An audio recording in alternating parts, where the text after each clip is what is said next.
ایک خاتون گزری ہیں جن کو حاتم طائی کی بیوی کہا جاتا تھا۔ نیک اور دیندار مالدار خاوند کی بیوی تھیں۔ ان کا گھر جس بستی میں تھا اس کے قریب سے ایک عام سڑک گزر رہی تھی۔ دیہاتوں کے لوگ اپنی بستیوں سے چل کر اس سڑک تک آتے اور بسوں کے ذریعے پھر شہروں میں جاتے۔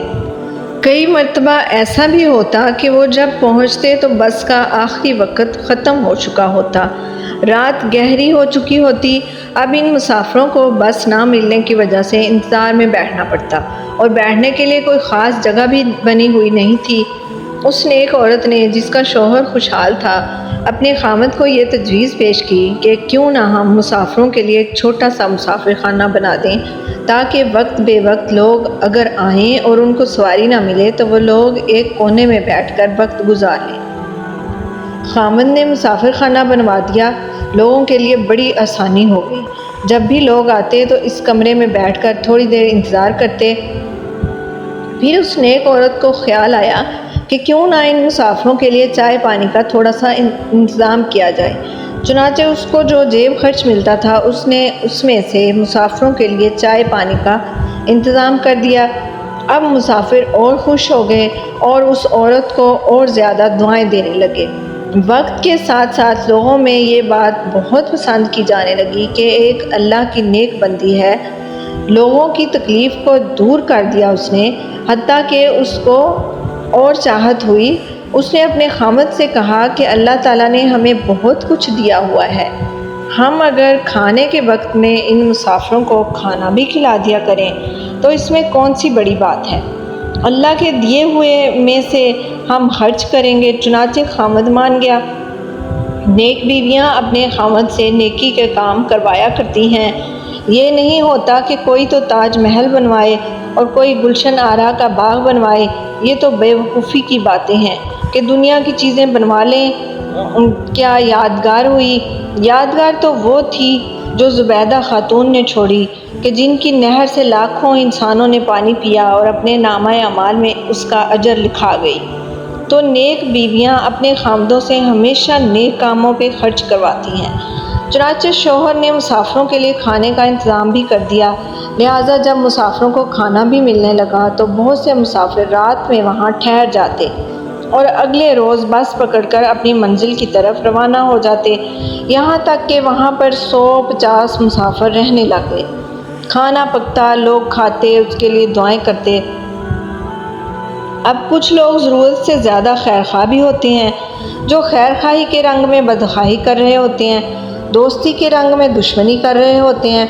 چنانچہ ایسے آدمیوں میں سے ایک دو نے اس کے خاوند سے بات کی کہ جی تمہاری بیوی تو فضول خرچ ہے، 100-50 بندوں کا کھانا روز پک رہا ہے۔ یہ فارغ قسم کے لوگ، نکھٹو اور نالائق قسم کے، آ کر یہاں پڑے رہتے ہیں، کھاتے رہتے ہیں۔ تمہیں اپنے مال کا بالکل احساس نہیں، یہ تو تمہیں ڈبو کر رکھ دے گی۔ انہوں نے ایسی باتیں کہیں کہ خاوند نے کہا کہ اچھا، ہم ان کو چائے پانی تو دیں گے، البتہ کھانا دینا بند کر دیتے ہیں۔ چنانچہ کھانا بند کر دیا گیا۔ جب عورت کو پتہ چلا تو اس عورت کے دل پر بہت صدمہ گزرا، مگر عورت سمجھدار تھی۔ وہ جانتی تھی کہ موقع پر کہی ہوئی بات سونے کی ڈلیوں کی مانند ہوتی ہے۔ اس لیے مجھے اپنے خاوند سے الجھنا نہیں، موقع پر بات کرنی ہے تاکہ میں اپنے خاوند سے بات کہوں اور میرے خاوند کو بات سمجھ میں آ جائے۔ چنانچہ 2-4 دن وہ خاموش رہی۔ ایک دن وہ خاموش بیٹھی تھی۔ خاوند نے پوچھا کہ کیا معاملہ ہے، خاموش کیوں بیٹھی ہو؟ کہنے لگی بہت دن ہو گئے گھر میں بیٹھے ہوئے، سوچتی ہوں کہ ہم ذرا اپنی زمینوں پر چلیں جہاں کنواں ہے، ٹیوب ویل ہے، باغ ہے۔ کہنے لگا بہت اچھا، میں تمہیں لیے چلتا ہوں۔ چنانچہ وہ اپنی بیوی کو لے کر اپنی زمینوں پر آ گیا جہاں باغ تھا، پھل پھول تھے، وہاں ٹیوب ویل بھی لگا ہوا تھا۔ چنانچہ وہ عورت پہلے تو تھوڑی دیر پھولوں میں باغ میں گھومتی رہی اور پھول توڑتی رہی، پھر آخر میں آ کر یہ کنویں کے قریب بیٹھ گئی اور کنویں کے اندر دیکھنا شروع کر دیا۔ خاوند سمجھا ویسے ہی کنویں کی آواز سن رہی ہے، پانی نکلتا ہوا دیکھ رہی ہے۔ کافی دیر جب ہو گئی تو خاوند نے کہا کہ نیک وقت، چلو گھر چلتے ہیں۔ کہنے لگی کہ ہاں بس ابھی چلتے ہیں، اور بیٹھی رہی۔ کچھ دیر بعد اس نے پھر کہا کہ چلو گھر۔ کہنے لگی کہ ہاں بس ابھی چلتے ہیں۔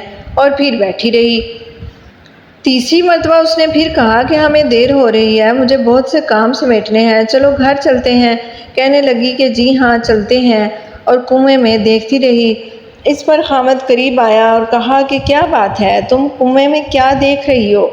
تب اس عورت نے کہا کہ میں دیکھ رہی ہوں کہ جتنے ڈول کنویں میں جا رہے ہیں سب کے سب کنویں سے بھر کر واپس آ رہے ہیں، لیکن پانی جیسا تھا ویسا ہی ہے، ختم نہیں ہو رہا۔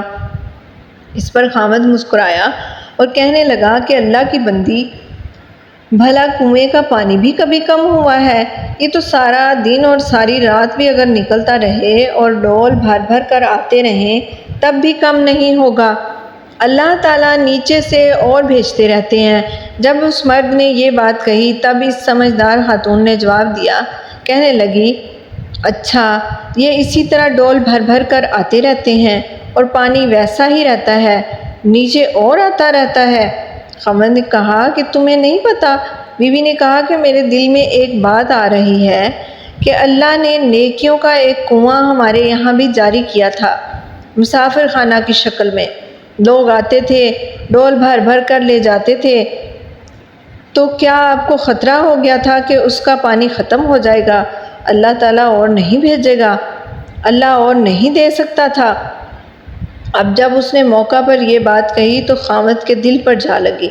کہنے لگا کہ واقعی تم نے مجھے قائل کر لیا۔ چنانچہ شوہر واپس آیا اور اس نے دوبارہ مسافر خانہ میں کھانا شروع کر دیا، اور جب تک یہ میاں بیوی زندہ رہے مسافر خانہ کے مسافروں کو کھانا کھلاتے رہے۔ تو یہاں سے یہ معلوم ہوا کہ نیک بیویاں فوراً ترکی بترکی جواب نہیں دیا کرتیں، بلکہ بات کرتی ہیں، موقع پر بات کرتی ہیں۔ اور کئی مرتبہ یہ دیکھا گیا کہ مرد اگر غصہ میں کوئی بات کر بھی جائے تو دوسرے موقع پر آپ نے کوئی بات کہی، اس پر مرد نے کہا میں ہرگز نہیں کروں گا، آپ خاموش ہو جائیے۔ دوسرے موقع پر وہ خوشی سے بات مان لے گا۔ یہ غلطی ہرگز نہ کریں کہ ہر بات کا جواب دینا اپنے اوپر لازم کر لیں۔ اس غلطی کی وجہ سے بات کبھی چھوٹی ہوتی ہے مگر بات کا بتنگڑ بن جاتا ہے اور تفرقہ بھی پیدا ہو جاتا ہے، اور میاں بیوی کے اندر جدائیاں واقع ہو جاتی ہیں۔ تو اس لیے عقل مند عورت پہلے تولے گی اور پھر بولے گی، اس لیے کہ اسے پتہ ہے اگر میں موقع پر بات کہوں گی تو اس بات کا نتیجہ اچھا نکلے گا۔